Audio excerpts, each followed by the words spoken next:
പ്രിയപ്പെട്ട കുട്ടികളെ, നമ്മൾ കഴിഞ്ഞ ദിവസത്തെ ക്ലാസ്സിൽ ചർച്ച ചെയ്തത് അൺഓർഡേർഡ് ലിസ്റ്റിനെ കുറിച്ചായിരുന്നു. ലിസ്റ്റ് എങ്ങനെ HTML പേജിൽ ക്രിയേറ്റ് ചെയ്യാം എന്നുള്ള ടോപ്പിക്കാണ് പഠിച്ചുകൊണ്ടിരിക്കുന്നത്. 3 ടൈപ്പ് ലിസ്റ്റുകൾ ഉണ്ടെന്ന് നമ്മൾ ചർച്ച ചെയ്തിരുന്നു. അതിലെ അൺഓർഡേർഡ് ലിസ്റ്റ് ആണ് നമ്മൾ ഫസ്റ്റ് സെഷനകത്ത് ചർച്ച ചെയ്തത്. ഇനി നമ്മൾ പഠിക്കാൻ പോകുന്നത് ഓർഡേർഡ് ലിസ്റ്റ് എന്ന് പറയുന്ന ടോപ്പിക്കാണ്. ഓർഡേർഡ് ലിസ്റ്റ്, നിങ്ങൾ ടെക്സ്റ്റ് ബുക്കിൽ ഓർഡേർഡ് ലിസ്റ്റിനെ കുറിച്ച് പറഞ്ഞിരിക്കുന്ന പേജ് എടുത്തു വെക്കുക. ഓക്കെ, എന്താണ് ഓർഡേർഡ് ലിസ്റ്റ്? ടെക്സ്റ്റിൽ നോക്കുക, അതോടൊപ്പം സ്ക്രീനിൽ കാണിക്കുന്നത് ശ്രദ്ധിക്കുക, അല്ലെങ്കിൽ പറയുന്നത് കേട്ടുകൊണ്ടിരിക്കുക. If you are required to put your items in a numbered list instead of bulleted, then HTML ordered list will be used. നിങ്ങൾ കഴിഞ്ഞ സെഷനകത്ത് പഠിച്ച ബുള്ളറ്റഡ് ലിസ്റ്റിന് പകരം നമ്പറിംഗ് കൊടുക്കാൻ ആഗ്രഹിക്കുന്നുവെങ്കിൽ നമുക്ക് ഓർഡേർഡ് ലിസ്റ്റ് HTML-നകത്ത് യൂസ് ചെയ്യാം. നിങ്ങൾക്കറിയാം, അൺഓർഡേർഡ് ലിസ്റ്റ് ക്രിയേറ്റ് ചെയ്യാൻ വേണ്ടി അല്ലെ ബുള്ളറ്റഡ് ലിസ്റ്റ് ക്രിയേറ്റ് ചെയ്യാൻ വേണ്ടി ഉപയോഗിച്ച ടാഗ് എന്ന് പറയുന്നത് UL ടാഗ് ആയിരുന്നു. അൺഓർഡേർഡ് ലിസ്റ്റിന്റെ ഷോർട്ട് ഫോം ആയ UL ടാഗ് ആണ് ഉപയോഗിച്ചത്. ഇവിടെ ഓർഡേർഡ് ലിസ്റ്റ് ക്രിയേറ്റ് ചെയ്യാൻ വേണ്ടി ordered list is created by using OL tag. OL tag എന്ന് പറയുന്നത് ഓർഡേർഡ് ലിസ്റ്റിന്റെ ഷോർട്ട് ഫോം ആണ്. OL എന്നുള്ള ടാഗ് ഉപയോഗിച്ചാണ് നമ്മൾ ഓർഡേർഡ് ലിസ്റ്റ് ക്രിയേറ്റ് ചെയ്യുക. The numbering starts at 1 and is incremented by 1 for each successive ordered list element tagged with LI. ഇവിടെ LI എന്ന് പറയുന്ന ടാഗ് ഉപയോഗിച്ചാണ്, ലിസ്റ്റ് ഐറ്റം എന്നതിന്റെ ഷോർട്ട് ഫോം ആയ LI എന്നുള്ള ടാഗ് ഉപയോഗിച്ചാണ് ലിസ്റ്റ് ചെയ്യേണ്ട ഓരോ എലമെന്റിനെയും നമ്മൾ അവിടെ സ്പെസിഫൈ ചെയ്യുന്നത്. അപ്പൊ LI എന്നുള്ള ടാഗ് ഉപയോഗിച്ച് എഴുതുന്ന കാര്യങ്ങൾക്ക് ആദ്യത്തെ ഒരു നമ്പറിൽ സ്റ്റാർട്ട് ചെയ്യും, പിന്നീട് 1 by 1 ആയിട്ട് അതിന് ഇൻക്രിമെന്റ് വന്നുകൊണ്ടേയിരിക്കും. ഓക്കെ, ഇതിന്റെയും പ്രധാനപ്പെട്ട ആട്രിബ്യൂട്ട് എന്ന് പറയുന്നത് ടൈപ്പ് ആട്രിബ്യൂട്ട് തന്നെയാണ്. അൺഓർഡേർഡ് ലിസ്റ്റിന്റെയും പ്രധാനപ്പെട്ട ആട്രിബ്യൂട്ട് ടൈപ്പ് ആയിരുന്നു, നമ്മൾ കണ്ടു. ടൈപ്പിന് 3 വാല്യൂസ് ഉണ്ടെന്നും നമ്മൾ കണ്ടിരുന്നു. ഏതൊക്കെയായിരുന്നു? Square, circle, disc. ഇവിടെ ഓർഡേർഡ് ലിസ്റ്റിന്റെ ടൈപ്പ് ആട്രിബ്യൂട്ട് വാല്യൂസ് എന്തൊക്കെയാണെന്ന് നമുക്ക് നോക്കാം. You can use type attribute for OL tag to specify the type of numbering you like. നിങ്ങൾ ഇഷ്ടപ്പെടുന്ന നമ്പേഴ്സ് കൊണ്ടുവരാൻ വേണ്ടി നിങ്ങൾക്ക് OL ടാഗിനൊപ്പം ടൈപ്പ് എന്നുള്ള ആട്രിബ്യൂട്ട് യൂസ് ചെയ്യാം. അൺഓർഡേർഡ് ലിസ്റ്റിന്റെ ടൈപ്പ് ആട്രിബ്യൂട്ടിന്റെ ഡിഫോൾട്ട് വാല്യൂ എന്തായിരുന്നു? ഡിസ്ക് ആയിരുന്നു. ഇവിടെ ഓർഡേർഡ് ലിസ്റ്റിന്റെ ഡിഫോൾട്ട് എന്ന് പറയുന്നത് നമ്പറാണ്. 1 2 3 എന്നുള്ള നമ്പർ സിസ്റ്റമാണ്. വേറെ എന്തെല്ലാം വാല്യൂസ് നമുക്ക് അവിടെ കൊടുക്കാൻ സാധിക്കും നോക്കുക. ഓർഡേർഡ് ലിസ്റ്റിന്റെ ടൈപ്പ് ആട്രിബ്യൂട്ടിന് കൊടുക്കാൻ സാധിക്കുന്ന മറ്റു വാല്യൂസ് എന്തൊക്കെയാണ്? OL ടൈപ്പ് ഇസിക്കൽ ടു 1, ഒന്നാമത്തെ കേസ്. അതെന്താണ്? അത് ഡീഫോൾട്ട് കേസ് ആണ്. അവിടെ വരുന്നത് എന്താണ്? നമ്പേഴ്സ് ആണ് ഡിസ്പ്ലേ ചെയ്യുക. OL type is equal to I, upper case I ആണ് അവിടെ കൊടുത്തിരിക്കുന്നത്, അല്ലെങ്കിൽ ബിഗ് ലെറ്റർ I ആണ് കൊടുത്തിരിക്കുന്നത്. അവിടെ ഔട്ട്കം എന്തായിരിക്കും വരിക? അപ്പർ കേസ് റോമൻ ലെറ്റേഴ്സ് ആയിരിക്കും. നമ്മൾ റോമൻ ലെറ്റേഴ്സ് ഉപയോഗിച്ച് നമ്പേഴ്സ് റെപ്രസെന്റ് ചെയ്യാറുണ്ട്. അപ്പർ കേസ് റോമൻ ലെറ്റേഴ്സ് ആണ് ഇവിടെ നമ്പറിങ്ങിന് വേണ്ടി ഉപയോഗിക്കുക. 3, OL type is equal to I, small letter I. ഇവിടെ എന്തായിരിക്കും കിട്ടുക? ലോവർ കേസ് റോമൻ ലെറ്റേഴ്സ് ആയിരിക്കും നമ്പറിങ്ങിന് വേണ്ടി ഉപയോഗപ്പെടുത്തുക.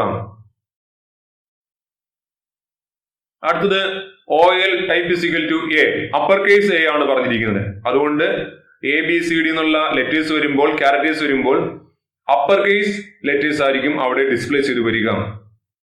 തീർച്ചയായിട്ടും അടുത്തത് എന്തായിരിക്കും? OL type is equal to A, small letter A അല്ലെങ്കിൽ ലോവർ കേസ് A ആയിരിക്കും അവിടെ നമ്മൾ ഉപയോഗിക്കുക. അതിന്റെ ഔട്ട്കം എന്ന് പറയുന്നത് ലോവർ കേസ് ക്യാരക്ടേഴ്സ് ആയിരിക്കും, ലെറ്റേഴ്സ് ആയിരിക്കും അവിടെ ഡിസ്പ്ലേ ആയിട്ട് വരിക. ഓക്കെ, OL അല്ലെങ്കിൽ അൺഓർഡേർഡ് ലിസ്റ്റ് പറഞ്ഞപ്പോൾ ടൈപ്പ് മാത്രമായിരുന്നു അതിന്റെ പ്രധാനപ്പെട്ട ആട്രിബ്യൂട്ട് എന്ന് പറഞ്ഞിരുന്നു. ഓർഡേർഡ് ലിസ്റ്റിന് ടൈപ്പ് എന്നുള്ള ആട്രിബ്യൂട്ട് മാത്രമല്ല, മറ്റൊരു ആട്രിബ്യൂട്ട് കൂടെ ഉണ്ട്. നിങ്ങൾക്ക് സ്ക്രീനിൽ കാണാവുന്നത് പോലെ എന്താണ്? സ്റ്റാർട്ട്. സ്റ്റാർട്ട് എന്ന് പറയുന്ന ഒരു ആട്രിബ്യൂട്ടും ഇതിന് ലഭ്യമാണ്. എന്തിനായിരിക്കും സ്റ്റാർട്ട് എന്നുള്ള ആട്രിബ്യൂട്ട് കൊടുക്കുന്നത് നോക്കാം. Ordered list by default starts with the first number in the series used in the list. Normally, order list വെക്കുമ്പോൾ അത് 1 എന്നുള്ള ഫസ്റ്റ് ക്യാരക്ടർ അല്ലെങ്കിൽ എ എന്നുള്ള ഫസ്റ്റ് ക്യാരക്ടറില് അല്ലെങ്കിൽ ഐ എന്നുള്ള ഫസ്റ്റ് ക്യാരക്ടറില് ആയിരിക്കും അത് സ്റ്റാർട്ട് ചെയ്യുക. That is the starting number will be anyone from 1, uppercase a, lowercase a, uppercase I and lowercase I. അതായത് നോർമലി നമ്മൾ ഓർഡർ ലിസ്റ്റ് എഴുതുമ്പോൾ 1 എന്നോ അപ്പർ കേസ് എയോ ലോവർ കേസ് എയോ അത് ഏതെങ്കിലും വെച്ചായിരിക്കും സ്റ്റാർട്ട് ചെയ്യുക. അപ്പൊ അതൊന്നും മാറ്റി പിടിക്കണം, അതൊന്നും മാറ്റണം. നമുക്ക് 1 സ്റ്റാർട്ട് ചെയ്യണ്ട, അല്ലെങ്കിൽ അപ്പർ കേസ് എ സ്റ്റാർട്ട് ചെയ്യണ്ട, മറ്റൊരു ക്യാരക്ടറിൽ സ്റ്റാർട്ട് ചെയ്യണം. അങ്ങനെ നിങ്ങൾ ആഗ്രഹിക്കുന്നുവെങ്കിൽ if you want to start with any other number in the series, മറ്റേതെങ്കിലും നമ്പറിൽ നിങ്ങൾക്ക് ആ സീരീസ് സ്റ്റാർട്ട് ചെയ്യാൻ നിങ്ങൾ ആഗ്രഹിക്കുന്നുവെങ്കിൽ then the start attribute of OL tag enables us to change the beginning value. നിങ്ങൾക്ക് OL എന്നുള്ള ടാഗിന്റെ സ്റ്റാർട്ട് എന്നുള്ള ആട്രിബ്യൂട്ട് ഉപയോഗിച്ചുകൊണ്ട് നിങ്ങൾക്ക് beginning value starting value change ചെയ്യാം. ഓക്കെ, ഒരു എക്സാമ്പിൾ സ്ക്രീനിൽ കാണിച്ചിരിക്കുന്നു. ടു സ്റ്റാർട്ട് ദ നമ്പർ, ഒരു എക്സാമ്പിൾ സ്ക്രീനിൽ കാണിച്ചിരിക്കുന്നു. To start numbering a list at 5, നിങ്ങൾക്ക് ഒരു ലിസ്റ്റ് 5 എന്നുള്ള നമ്പറിൽ സ്റ്റാർട്ട് ചെയ്യണമെങ്കിൽ we may write it as OL start is equal to 5. OL start is equal to 5. Thus, the numbering starts from 5 and then proceeds with 6, 7, 8 and so on. അതുകൊണ്ട് ആ numbering 5ൽ start ആകും, തുടർന്ന് വരുന്ന numbers 6, 7, 8 എന്നുള്ള numbers ആയിരിക്കും. Okay, നമുക്കിനി unordered list ഒരു example കണ്ടതുപോലെ ഓർഡർ ലിസ്റ്റിനും ഒരു എക്സാമ്പിൾ ചെയ്തു നോക്കാം. ടൈപ്പ് ആട്രിബ്യൂട്ട് മാറ്റാം, സ്റ്റാർട്ട് ആട്രിബ്യൂട്ട് മാറ്റി നോക്കാം. ഓക്കെ, നിങ്ങൾ ഇനി ശ്രദ്ധിച്ചിരിക്കുക. ഒരു പ്രോഗ്രാം HTML പ്രോഗ്രാം ചെയ്യാൻ പോവുകയാണ് ജീനി എഡിറ്ററിനകത്ത്. ശ്രദ്ധാപൂർവ്വം ഇരിക്കുക. ഓക്കെ, ഇപ്പൊ ജീനി എഡിറ്റർ ഓപ്പൺ ആണ്. ജീനി എഡിറ്ററിനകത്ത് നിങ്ങൾക്ക് ഒരു പ്രോഗ്രാം കാണാൻ സാധിക്കുന്നുണ്ട്, വലതുവശത്ത് അതിന്റെ ഔട്ട്പുട്ടും കാണാൻ സാധിക്കുന്നുണ്ട്. തീർച്ചയായിട്ടും എന്ത് പ്രോഗ്രാം എങ്ങനെയാണ് ചെയ്യാൻ പോകുന്നതെന്ന് സ്ക്രീനിൽ നിന്ന് നിങ്ങൾക്ക് മനസ്സിലായി കാണും. നമുക്ക് ആ ടാഗുകളൊന്ന് നോക്കാം. തുടങ്ങുന്നത് HTML head title slash title എഴുതി ടൈറ്റിൽ സ്ലാഷ് ടൈറ്റിൽ എന്നുള്ള ടാഗ് പേരിനകത്ത് ഓർഡർ ലിസ്റ്റ് എന്ന് കൊടുത്തിരിക്കുകയാണ്. ഓർഡർ ലിസ്റ്റ് എന്ന് അവിടെ കൊടുത്തിരിക്കുന്നത് ബ്രൗസറിന്റെ ടൈറ്റിൽ ബാറിൽ ഡിസ്പ്ലേ ചെയ്തു വരും. അത് കഴിഞ്ഞിട്ട് ഹെഡ് ടാഗ് ക്ലോസ് ചെയ്തു. ഇപ്പൊ ഫസ്റ്റ് സെക്ഷൻ HTML അകത്ത് തീർന്നു, ഹെഡ് സെക്ഷൻ തീർന്നു. രണ്ടാമത്തെ സെക്ഷൻ സ്റ്റാർട്ട് ചെയ്യുകയാണ്. ബോഡി ടാഗ് സ്റ്റാർട്ട് ചെയ്യുന്നു. ബോഡി സ്ലാഷ് ബോഡി എന്നുള്ള ടാഗ് വെയറിനുള്ളിലാണ് നമ്മുടെ പേജിനകത്ത് വരേണ്ട കാര്യങ്ങൾ എഴുതി ചേർക്കുക.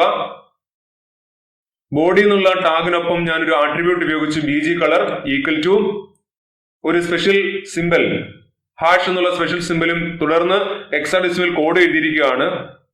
ഇത് നിങ്ങൾക്ക് സ്ക്രീനിൽ കാണുന്നത് പോലെ ആ ഒരു പർട്ടിക്കുലർ കളർ ജനറേറ്റ് ചെയ്യാനുള്ള കോഡാണ്.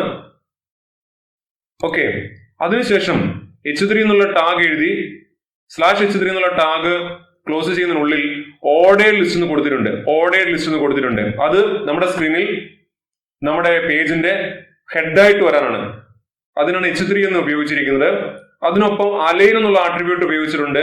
സെന്റർ എന്ന് കൊടുത്തിരിക്കുന്നത് കൊണ്ടാണ് നിങ്ങൾ ഔട്ട്പുട്ട് കാണുന്നത് പോലെ ആ കണ്ടന്റ് സെൻട്രലൈസ് ചെയ്ത് വന്നിരിക്കുന്നത്.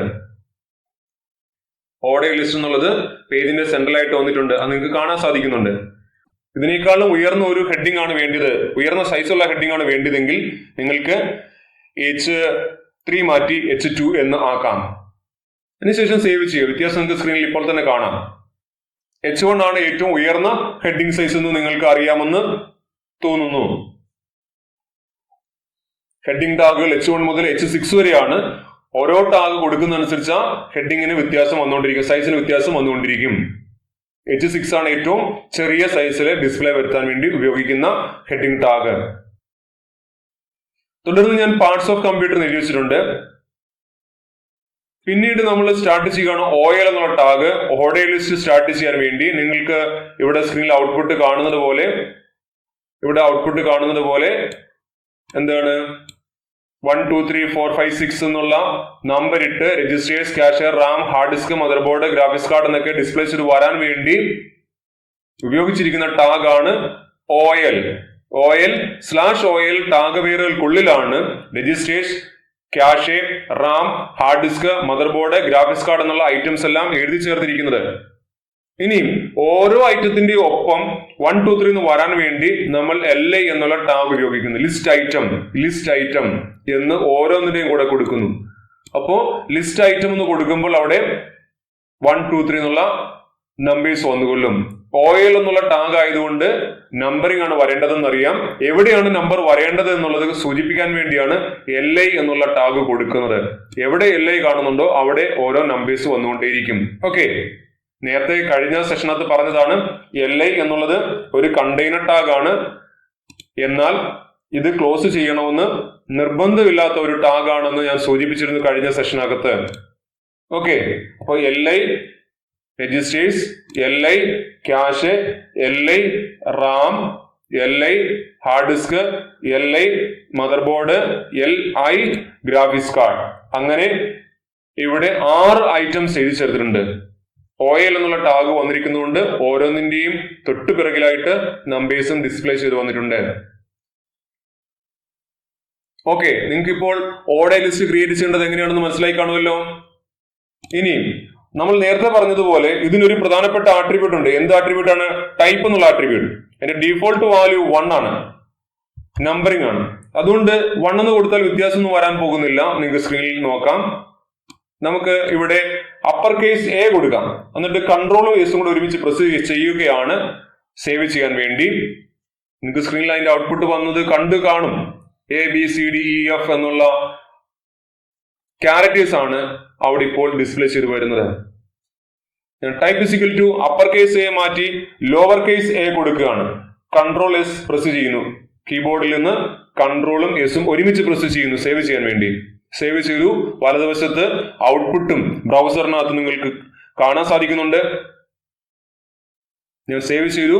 വലതുവശത്ത് ഉടൻ തന്നെ ബ്രൗസറിൽ ആ ഔട്ട്പുട്ട് വന്നത് നിങ്ങൾ കണ്ടു കഴിഞ്ഞു. ലോവർ കേസ് ABCDEF അവിടെ ഡിസ്പ്ലേ വന്നിരിക്കുന്നു. ഇനിയും റോമൻ ലെറ്റേഴ്സ് ആണ് വരേണ്ടതെങ്കിൽ ലോവർ കേസ് I കൊടുക്കുകയാണ്. കോഡ് സേവ് ചെയ്യുന്നു. വ്യത്യാസം സ്ക്രീനിൽ കണ്ടു കഴിഞ്ഞു. റോമൻ ലെറ്റേഴ്സ് ആണ് അവിടെ ഡിസ്പ്ലേ ചെയ്ത് വരുന്നത് 1 2 3 4 5 6 വേണ്ടി. ഓക്കെ, ആ റോമൻ ലെറ്റേഴ്സ് ലോവർ കേസ് ആണ് വന്നിരിക്കുന്നത്. അപ്പർ കേസ് വരണമെങ്കിൽ I അപ്പർ കേസിൽ കൊടുക്കണം. സേവ് ചെയ്യാം. വ്യത്യാസം സ്ക്രീനിൽ നിങ്ങൾ കണ്ടു കഴിഞ്ഞു. ഓക്കെ, മനസ്സിലായില്ലേ? ഇനി നമ്മൾ ചെയ്യാൻ പോകുന്ന മറ്റൊരു ആട്രിബ്യൂട്ട് എന്താണ്? സ്റ്റാർട്ട് എന്ന് പറയുന്ന ഒരു ആട്രിബ്യൂട്ട് കൂടെ ഇതിനുണ്ടെന്ന് നമ്മൾ പറഞ്ഞു. Start is equal to 5 start ചെയ്യണമെന്ന് കരുതുക. Start is equal to 5. അപ്പൊ എന്തായിരിക്കും സംഭവിക്കുക? നിങ്ങൾ സ്ക്രീനിലേക്ക് തന്നെ ശ്രദ്ധിക്കാൻ. സേവ് ചെയ്യുകയാണ്. സ്റ്റാർട്ട് ഇസ് ഈക്വൽ ടു 5 എന്ന് ഞാൻ കൊടുത്തു. സേവ് ചെയ്ത് കഴിഞ്ഞു. നിങ്ങൾക്ക് വലതുവശത്ത് കാണാം രജിസ്റ്റേഴ്സ് എന്ന ആദ്യത്തെ ഐറ്റത്തിന്റെ തൊട്ടുപിറകിൽ 5 എന്നുള്ള നമ്പറാണ് വന്നിരിക്കുന്നത്. അത് കഴിഞ്ഞ് 6 7 8 9 10 എന്നുള്ള ഓർഡറിൽ നമ്പേഴ്സ് ലിസ്റ്റ് ചെയ്ത് വന്നിട്ടുണ്ട്. ടൈപ്പ് വാല്യൂ മാറ്റാം. സ്മോൾ ലെറ്റർ ആയി കൊടുക്കാം. ഞാൻ സേവ് ചെയ്യുകയാണ്. കൺട്രോൾ എസ് കൂടെ ഒരുമിച്ച് പ്രസ് ചെയ്ത് സ്ക്രീനിൽ ഔട്ട്പുട്ട് മാറി വന്നു കഴിഞ്ഞു. 5 സ്റ്റാർട്ട് ചെയ്യുന്നു. റോമൻ ലെറ്റേഴ്സ് ലോവർ കേസിൽ ഡിസ്പ്ലേ ചെയ്ത് വരുന്നു. ഇനി നമുക്ക് ടൈപ്പ് ആട്രിബ്യൂട്ട് വാല്യൂ വീണ്ടും മാറ്റാം. ലോവർ കേസ് A കൊടുക്കാം. സേവ് ചെയ്താൽ എന്ത് സംഭവിക്കും? വലതുവശത്ത് നിങ്ങൾ നോക്കുക. അഞ്ചാമത്തെ ക്യാരക്ടർ ABCDE. അഞ്ചാമത്തെ ക്യാരക്ടർ E ആണ്. E എന്നുള്ള ക്യാരക്ടറിലാണ് അത് സ്റ്റാർട്ട് ചെയ്തിരിക്കുന്നത്. തുടർന്ന് FGHIJ ആ ഒരു രീതിയിൽ അവിടെ ക്യാരക്ടേഴ്സ് ഡിസ്പ്ലേ ചെയ്ത് വരുന്നുണ്ട്. അതിന് അപ്പർ കേസ് കൊടുത്താൽ അത് തന്നെ സംഭവിക്കുക. വ്യത്യാസം വരാൻ പോകുന്നില്ല. സേവ് ചെയ്തു. നോക്കുക സ്ക്രീൻ. മനസ്സിലായില്ലേ? ടൈപ്പ് ആട്രിബ്യൂട്ട് 1 ആണെങ്കിലും അതേപോലെ തന്നെ സംഭവിക്കും. 5 സ്റ്റാർട്ട് ചെയ്യുന്നു. ഓക്കെ, അപ്പോ OL എന്നുള്ള ടാഗ് ആണ് ഓർഡർ ലിസ്റ്റ് ക്രിയേറ്റ് ചെയ്യാൻ വേണ്ടി ഉപയോഗിക്കുന്നത്. അതിന്റെ പ്രധാനപ്പെട്ട ആട്രിബ്യൂട്ട് ടൈപ്പ് എന്നുള്ള ആട്രിബ്യൂട്ട് ആണ്. അതിന് 5 വാല്യൂ ആണ്. 1 upper case A, lower case A, upper case I, lower case I. അതോടൊപ്പം മറ്റൊരു ആട്രിബ്യൂട്ട് സ്റ്റാർട്ട് എന്ന് പറയുന്ന ആട്രിബ്യൂട്ട് ആണ്. നമ്പർ തുടങ്ങുന്നത് എപ്പോഴും 1 അല്ലെങ്കിൽ അപ്പർ കേസ് A അല്ലെങ്കിൽ ലോവർ കേസ് A ഇതിലാണ്. അത് മാറ്റി പിടിക്കാൻ വേണ്ടിയും അതൊരു വ്യത്യാസം വരുത്താൻ വേണ്ടി സ്റ്റാർട്ട് എന്ന് പറയുന്ന ആട്രിബ്യൂട്ട് കൊടുക്കാം. നിങ്ങൾക്കിപ്പോ ഈ എക്സാമ്പിളിൽ നിന്ന് ഓർഡർ ലിസ്റ്റ് ക്രിയേറ്റ് ചെയ്യേണ്ടത് എങ്ങനെയാണ്, ടൈപ്പ് ആട്രിബ്യൂട്ട് എന്ത് കൊടുക്കണം, സ്റ്റാർട്ട് ആട്രിബ്യൂട്ടിന്റെ വാല്യൂ എന്ത് കൊടുക്കണം, ഈ കാര്യങ്ങളെ കുറിച്ച് വ്യക്തത വന്ന് കാണുമെന്ന് പ്രതീക്ഷിക്കുന്നു. ഓക്കെ, അപ്പോൾ ഇതിനു മുമ്പുണ്ടായിരുന്ന അൺഓർഡേർഡ് ലിസ്റ്റിന്റെ വീഡിയോ നിങ്ങൾ കാണണം. തുടർന്ന് നമ്മൾ ഇനിയും പറയാൻ പോകുന്ന സെഷൻ ഏതിനെ കുറിച്ചാണ്?